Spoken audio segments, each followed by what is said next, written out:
Wanna know how to use method overloading in Java? Well, no worries. In this video, I'm going to show you an easy step-by-step guide on how you can easily use method overloading. It's super simple, so let's get right into it. Now, first things first, you can just simply open up any compiler that you want. Now, once you're there, here we got this code right here. We can just simply copy up this code, and we will be getting explanation from how this code works, which works with method overloading. So we have two add methods in this code, one for integer and one for double. So as you can see right here, static integer add and static double add. So these are the two methods. Java figures out which one to call based on the input type. When we call add 5,3, it uses the int person. So as you can see right here, it says 5,3.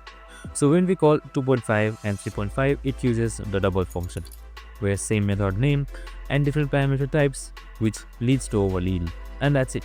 Like, you can just simply run it up and your output will be there. I hope this video helped. If it did, make sure to like, subscribe and tune in with us for more of these videos. See you in the next one.